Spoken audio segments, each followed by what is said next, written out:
share in this so that we set the standard, so that we remain at the vanguard of the high technology sectors that really matter in the 21st century, including in 5G communications and artificial intelligence, in quantum computing, and so on. And all of these are areas where connectivity, supply chain security, healthcare, high technology is critical. And guess what? There's a dual use. They also will protect the security for the long term of these countries. And that's why there's this common interest. And yes, it is about China maybe at the end of the day, but it doesn't have to be about China. It's really about what else we can do together. And there's so much room for growth.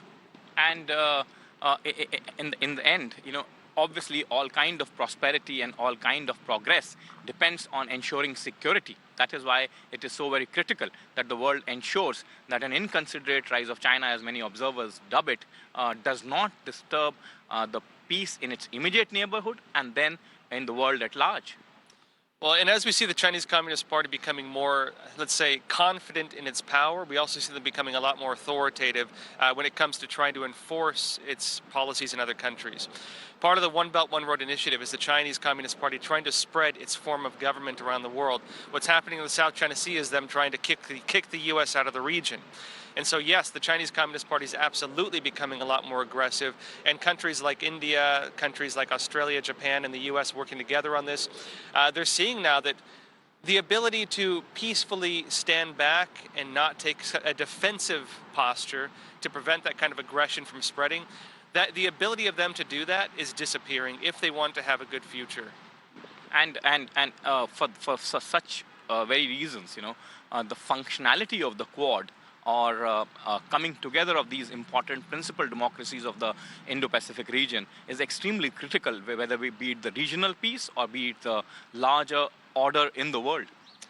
Well, and this is going to be one of the big questions going forward is, does this traditional liberal democracy system, the one that allows for people to have human rights, is that the system for the world, or is it the Chinese Communist Party's totalitarian form of government, where any kind of rights abuse is justified by the regime and they will tolerate it and even support it? Is that the model, or is the one that we've had under the U.S. model the model for the world? We see now India stepping up to the plate in ways that a lot of people maybe outside India, never thought would happen.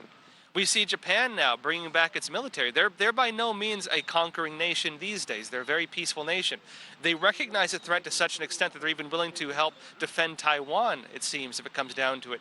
And we see India now playing a much larger role on the global stage on a very similar posture. And so this tide is shifting, the momentum is shifting, and I believe that India, especially working together with this Quad alliance, can really be a very formidable power on the world stage if this goes forward. And that it becomes a formidable power, many would see is many would say, and many observers have been claiming that it is actually in the interest of a more stable, more prosperous, more peaceful world order. Absolutely, absolutely. Let's be clear. So the global political landscape, you have two possibilities. There's the China model or the U.S. model. And the China model is totalitarian dictatorship. It's the idea that they can monitor every single thing you do. They can have the social credit system, that your rights and your freedoms and your beliefs can be trampled on by the state, and nothing will be done about it. The other model for the world, the U.S.-led model, is the idea of human rights, individual liberty, and really defending people's rights abroad. We see now that the U.S., in a way, interestingly, is not playing as huge of a role as it once did on this. But we see with the void that is being left, we see Europe stepping up to the plate more, we see Australia stepping up to the plate more, and most, actually importantly, I think, we see India stepping up to the plate more. India has all the resources, all of the technological know-how, education, emphasis, that really would allow it to, I think, challenge the Chinese Communist Party on a significant level if it wanted to. The fact is that, will is one thing, and pooling resources on the ground to effectively do it is completely different thing. In the past, Quad has been a hostage of a crisis of will, the willpower to be displayed by member countries, even if it is sort of indirectly talking or taking on China in terms of its belligerence on multiple fronts. Do you think, now that kind of caginess is being shed by these countries? Because as our friend here says that, the time for remaining passively neutral is behind us. Well, all of the Quad countries want still to do trade with China. So this is a complicated world, as all Indians know. There are a couple of things going for the Quad, though, that have not been appreciated. One of them, of course, is that the genesis of the Quad was to respond to the massive humanitarian crisis of the Boxing Day tsunami that led to the tidal waves and the humanitarian destruction some 17 years ago. So these countries have always sought to try to be practical and urgent in addressing real crises. When the Quad came back, especially over the last 4 or 5 years, as the Trump administration put it front and center, and Prime Minister Modi embraced it. Shinzo Abe was back as Prime Minister. He, of course, had helped to start this back in 2007. And now you have a succession of leaders' meetings, virtually, but now in person, with political will, driven by China's actions, knowing what the CCP has done, the Chinese Communist Party has done, watching China and realizing that it's time for us to actually do things. So we're still trying to make deliverables public goods like the vaccines to stop COVID-19. But make no mistake, they're going to be talking about harder security issues too. So even though the Malabar naval exercises are outside of the Quad formally, you can't really disassociate the two. I mean, they're connected because these are the same countries with the same military capabilities and willpower who want to demonstrate we're going to stand for a rules-based order. We're going to stand for a free and open Indo-Pacific that's prosperous and inclusive. But you're going to have to play by the rules, and we're not going to be pushed around and let coercion drive the day. And because China's been so coercive lately, these Quad countries are getting more and more aligned. So who knows whether this is going to lead to a more formal alliance? It doesn't really matter at this point because the practical cooperation we're seeing, including in high technology, including the maritime space, including in things like clean energy or fighting COVID-19, this is going to make a difference right now for all of these countries in the world. So this is a very good, important part of the what I call the variable geometry of Indo-Pacific security, where you've got trilateral and bilateral and quadrilateral and larger multilateral settings like the ASEAN institutions and SARC and others, all trying to contribute to security in various ways: economic security, political security, and yes, military security. Now that's a very interesting point. Eventually, alliances, howsoever benign they may be, will have to confront the real issues. And one of the real issue here is, of course, security. And Japanese have a direct confrontation. Indians have a direct confrontation. The Chinese are almost on our borders. Do you think they have the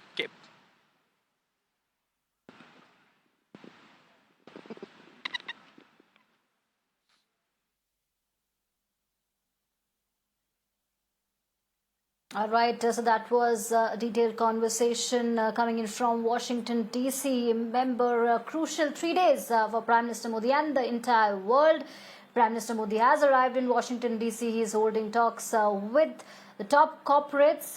Remember, this is Prime Minister Modi's first major international visit since the pandemic outbreak. He will address the United Nations General Assembly and attend the Quad Leaders Summit. And the latest is that he's holding a meeting with Cristiano Ramon. He's the president and CEO of Qualcomm. And this meeting is taking place in Washington, D.C. So a power-packed itinerary and a lot of developments are expected to take place, but the big meetings that everybody is keeping a track of is that Prime Minister Modi is going to meet Kamala Harris, the Vice President of the USA. He's also going to meet his Japanese and Australian counterparts. And tomorrow, he's going to hold his first ever bilateral talks with President Joe Biden. And it's not just Qualcomm. Prime Minister Modi will also meet a lot of top CEOs from the US. As we speak, he's holding talks with Qualcomm CEO. He's also going to meet Shantanu Narayan, Adobe chairman. He's going to meet Mark Widmar, First Solar CEO. He's going to meet Vivek Lal, General Atomic CEO, and Stephen A., who's a Blackstone CEO. So all those corporate titans are meeting Prime Minister Modi. Remember, there are a lot of issues that need to be addressed, and out of these talks and this 3-day visit, India hopes to achieve on a lot of fronts, and the key issues, if I may detail them out for you, is one, negating China's influence, second, terror threat emanating from Pakistan, bolstering global ties, reviving the economy, countering the third COVID wave, recovery from economic impact of COVID that's had a negative effect on economies across the world, then border and security issues, and forging security alliances.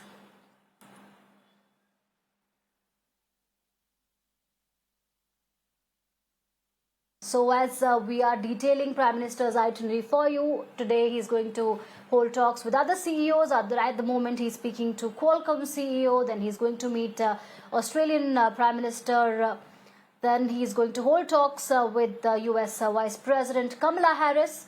Then later in the day he's going to meet Japanese Prime Minister. Then tomorrow he's going to meet US President Joe Biden. Then he will attend his first in-person Quad meet, and all eyes are on September 25th when he's going to address the UN General Assembly, and then after addressing that assembly he will depart for India.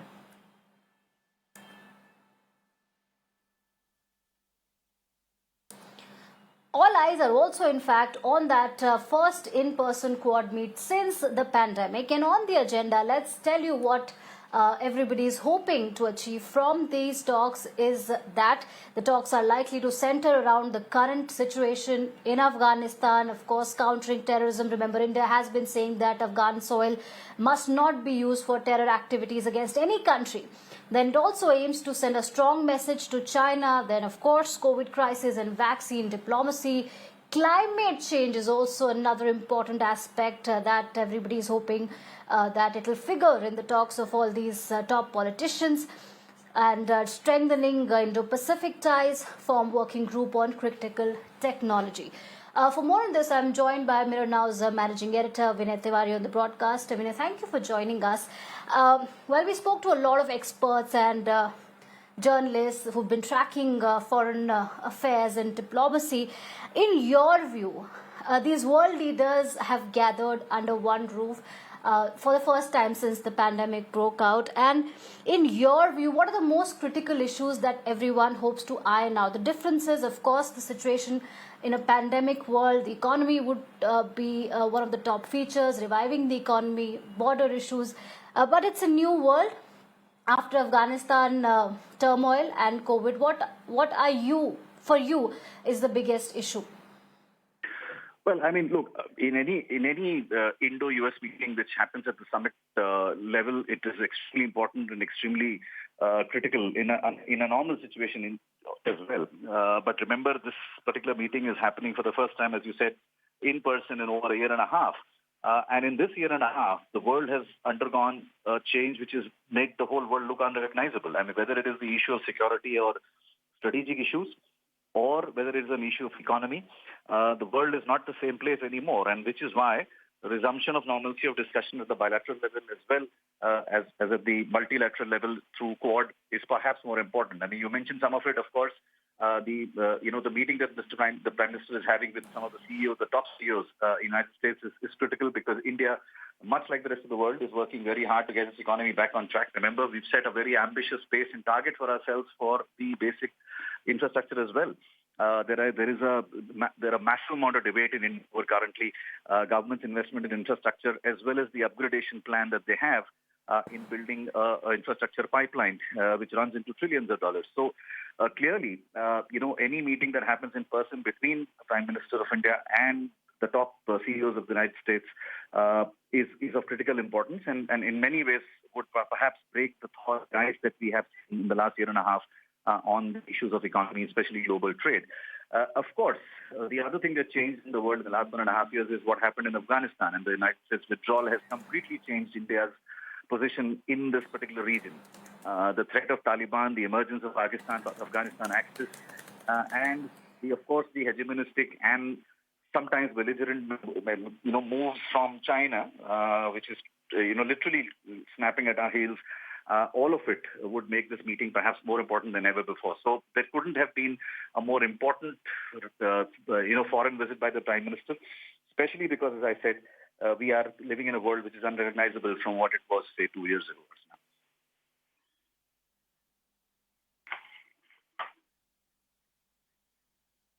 Right, absolutely. And as you mentioned, China and the issue of terror, there's another important aspect that I would like to draw the attention of our viewers to is climate change. I remember just today we have been extensively reporting on WHO revising its pollution guidelines, and it's believed that the world leaders might discuss climate change.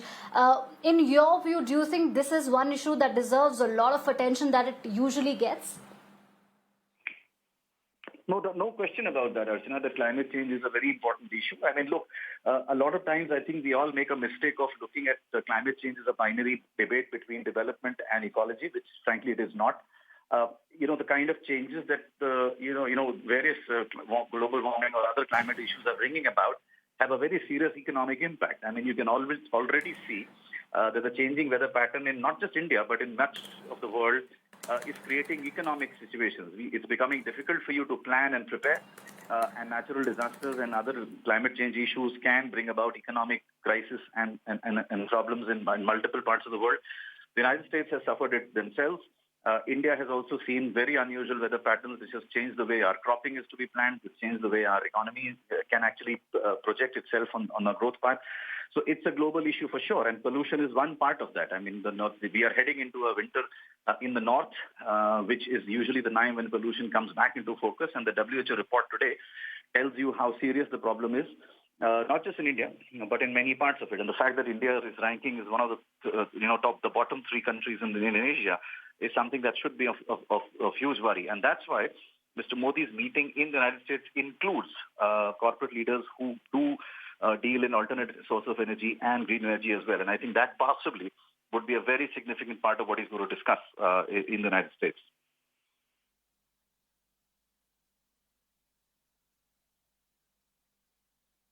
Absolutely. Thank you so much, Vinay Tiwari, for offering that perspective and weighing in on that very critical issue of climate change, apart from the other important aspects that are likely to figure in these important meetings. With that, it's time for a short break. News and updates continue when we return. Stay tuned.